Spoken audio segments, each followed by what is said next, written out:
Now, this evening we bring you the story of a woman who ditched her catering business and corporate clients, opting to get her hands dirty and farm the land instead. Puseletso Ndema's small family-run agricultural business is already reaping big rewards. Sick and tired of waiting for big-name clients to pay for services she'd rendered, entrepreneur Puseletso Ndema decided to embark on something new. She pulled on a pair of gardening boots and started farming this piece of land.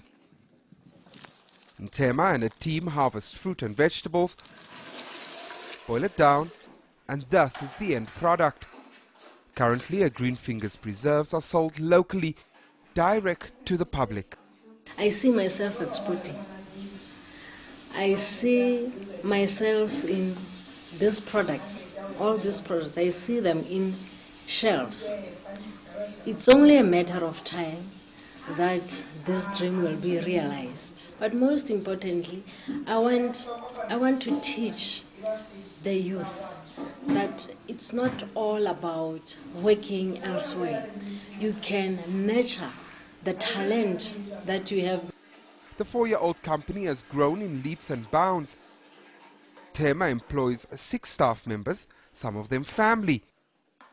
The company has changed the lives of those who are part of it. I'm very afraid of poverty. That's my number one. That's my number one. But also, as I indicated, that I love doing this. My parents were in this field and they were not educated. Cooking isn't Ndema's first love, and she considers herself lucky to do this for a living. The feedback that I get from my clients, that makes me want to do more, to create more, because I love playing in this kitchen of mine. The cook says innovative culinary creations are the key to taking green fingers to the next level. A very happy entrepreneur there. Now, business owners like Puseletso could have a desire to franchise their business. So, for a look at how to go about doing so, I'm joined by John Baladakis of the Franchising Association of South Africa. Thank you so much, John, for your time this evening. Pleasure, Sigrid. And I suppose it takes that kind of passion and dedication in order to move towards what we're about to be talking about. Amazing, and that's what franchising is all about, is putting passionate owners into their own businesses. Yeah. Absolutely. And literally letting their money and their businesses make money because for them. Franchising is the vehicle where they can create wealth. Yeah. It can create jobs. It is a place where we can give people steady, long-term incomes, teach them skills, and basically, hopefully, make them entrepreneurs themselves. So how easy is it to become a franchisee in South Africa? Well, it's a process. Which basically means that you've got to find the opportunity, you've got to find the brand you like, you've got to make sure that you're going to fit into that brand. Yeah. The most important thing about franchising is that you as a person can fit into that brand that you're going to represent. Yeah. It's got to be a brand that's going to make you energize, that's going to make you energetic, that's going to make you feel like waking up every morning and going to your business and running it. And that's such an important thing that you've just said, because I hear a lot of people say, oh, I see KFC is doing well, or Nando's, or whoever, and they want to buy into it because they think it's doing well, but they're not thinking about whether they'll make a perfect fit with the business so it becomes successful. So what advice would you give a potential person? Do your homework. Yeah.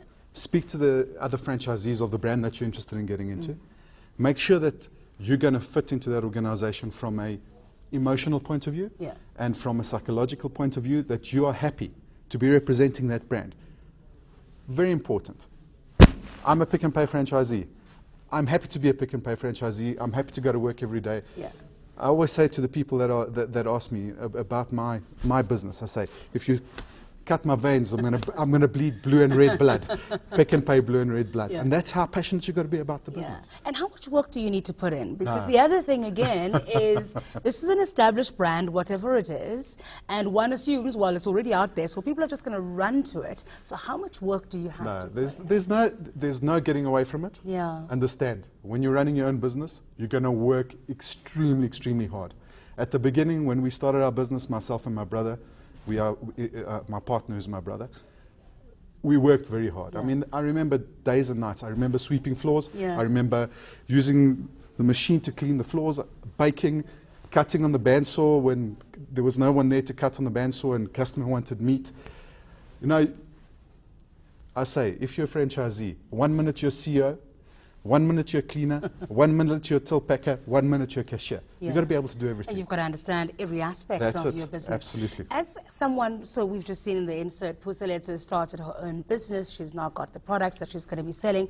If she decided that maybe she wanted to franchise her business, how does one then go about becoming a franchisor? Sure. So basically the important thing is that you've got a concept that is sort of almost from, if you look at it in the baking industry, almost a cookie cutter approach. Yeah. That you can cut and paste, cut and paste, cut and paste.